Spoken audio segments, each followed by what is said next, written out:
I'm sorry, my love.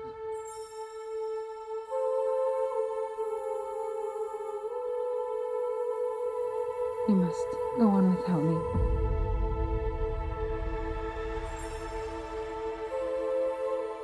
I love you.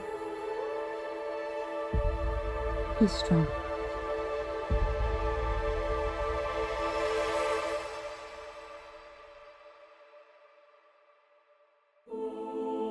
It's been nearly a year since you left me alone in this world, and the castle has never been so cold. I cannot express this pain, this unwillingness to give up. I won't. I set out to a place where the dead are made to walk again. In these halls is the answer, I know it.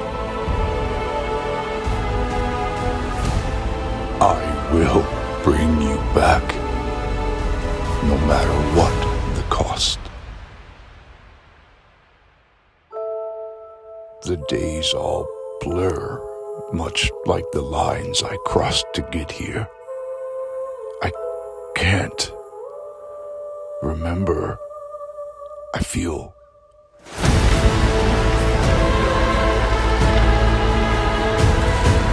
changed.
Hey everyone, it's Area of Effect with another out-of-the-box build, this time a Magicka Necro, subscriber request, legendary Lycan, thank you for the idea, I displayed it earlier in the video, a Magicka Necro using disease and poison, things you'll usually see on a Stamcrow, but we made it work here and it was a lot of fun, so again, thank you for that idea. Check out the stat screen. You could get that max mag up to 30k with a few transmutes and up your Magicka recovery if you wanted. I love a lot of stam recovery on this build. So let's talk about the gear now. Plague Slinger is our first 5-piece set. We're wielding the Ice Staff. You could use Flame or Lightning if you wanted. Let's talk about the, the trait was Charge and the glyph was Poison. We'll talk about that in a sec. But look at the 5th trait. When you take damage, you summon a Skeever Corpse. For 5 seconds, every second it will launch a poison ball. So we're dealing out poison right there. It's a very powerful defensive build. Always procs, but look at this trait and this glyph. This is on purpose. We want to constantly inflict the poison status effect. Why? Because of our next 5-piece set, which needs repaired obviously, Pestilent Host. It's a medium armor set. Penetration, max stam, weapon and spell, penetration again, and the 5th trait, when you kill an enemy afflicted with a poison effect, they release a massive Fletcher Flies, over 30,000 damage. This can happen to multiple opponents, by the way, over 10 seconds. It's not worded when you kill somebody with the poison effect, say Poison Skull, okay? They've got to have the status effect, poisoned, which is what's going to happen with our glyph on our staff with the charge trait. Long story short, it's an 80% chance every time you deal light attack or crushing shock or force pulse. We are a 1-bar build on this build, wielding the Oaken Soul. The Bloodthirsty trait is the way to go since they changed it. So much power coming from that trait. Plague Slinger Ring, Plague Slinger Necklace, all stam recovery except for the Tri recovery. Now the monster piece, or the 1-piece, you could use a monster set. I like to do it with the head. We used the Baron Zaudris, if I pronounce that right, set for that 3-piece, health, Magicka, stamina, but also because I love how it looked. But you could pick any other monster set piece, head or shoulder, you would like. If you wanted more crit, if you wanted more penetration, like Maligda's Guise offers penetration there. As an added bonus, by going with the head 1-piece, you can kind of also pick your identity, so to speak, if you weren't really worried about the trait and just wanted to pick a cool helmet. But you could pick a shoulder, or you could pick the trainee set, any body piece, for that 1-piece max health, or the craftable druid set for that 1-piece max health. Either way, you don't have to go with the monster set if you wanted to up the health a little bit with one of those pieces. So, but that's what we went with on this build for this character. Now let's display what we're looking at here. I killed that scamp with a poison status effect. The other scamp has the Fletcher Flies. Do you see it on him? But so does this guy. So they're simultaneous. You see the corpse spewing out the poison there. Now this guy's got the Fletcher Flies from a nearby death, and there's the Skeever Corpse again launching out. This guy gets buffed, so it does way more than 650, as I'll show. But check it out. This scamp has the Fletcher Flies. The poison is hitting the spider for over 6,000, and this scamp's getting hit by the poison from the Skeever and the Fletcher Flies for over 10k right there. It's just an awesome double proc constantly. The more you kill, the more you proc, and the more devastating you get. So now let's look at the skills now. The first skill is Force Pulse.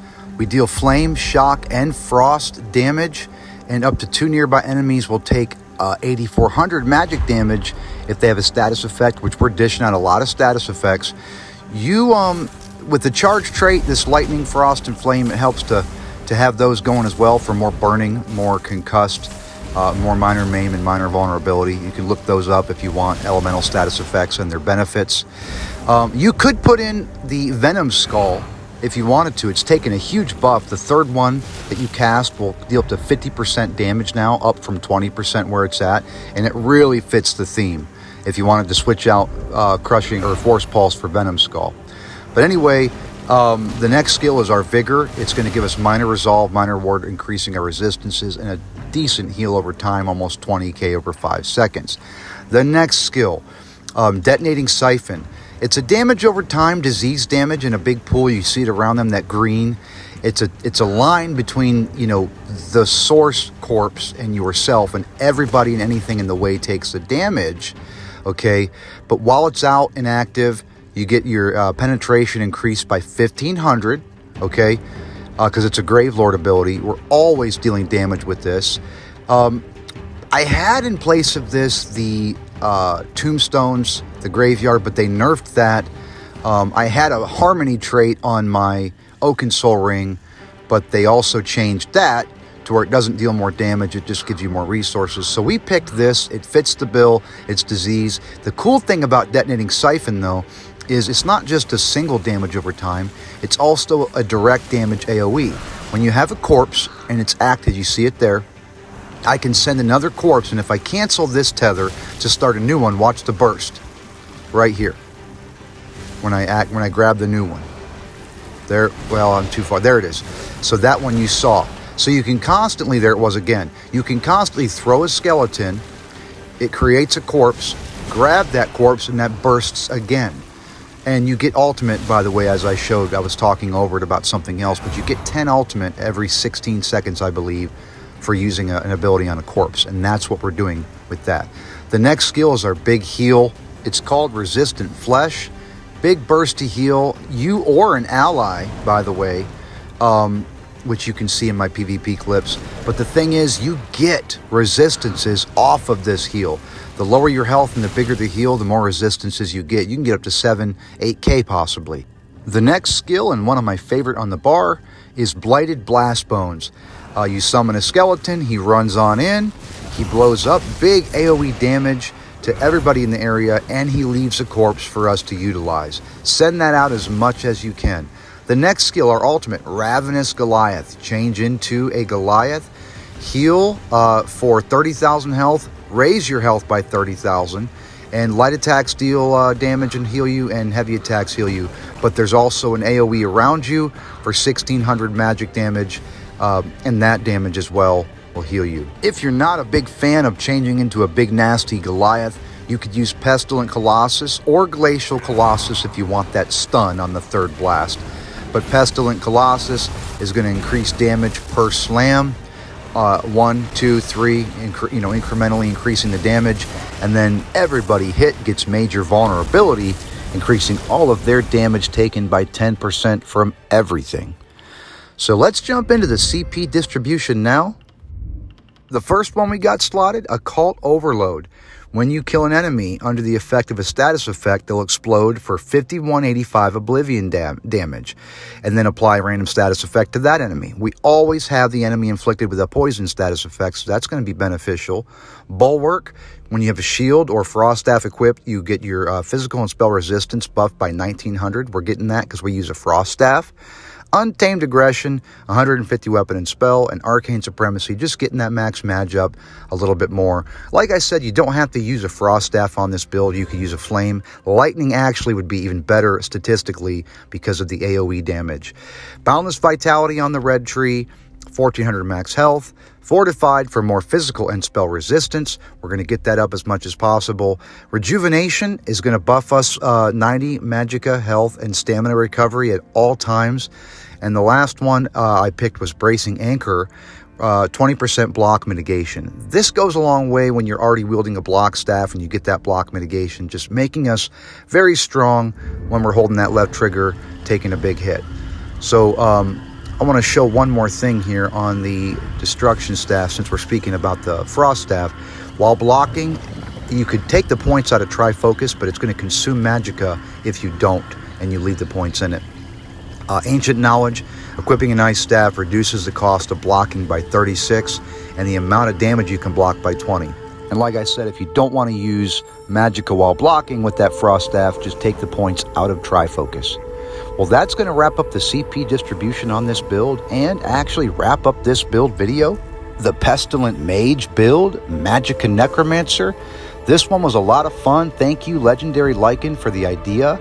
If you guys like this build and you want to see more, head on over to my channel. I've got so many builds on there, all types, out of the box. And as a matter of fact, just like Legendary Lycan, if you've got an idea that you want to see me put together, go go ahead and leave me a comment, something crazy, something out of the box. Listen, I'm a day one player. I'm nuts. I know too much about this game and the mechanics, and I'm a nerd, and I have problems, okay? So what that turns into, though, is good builds, I think, or at least fun builds. You guys be the judge. But leave me a comment and let me know what kind of crazy out-of-the-box build you'd like to see me put together.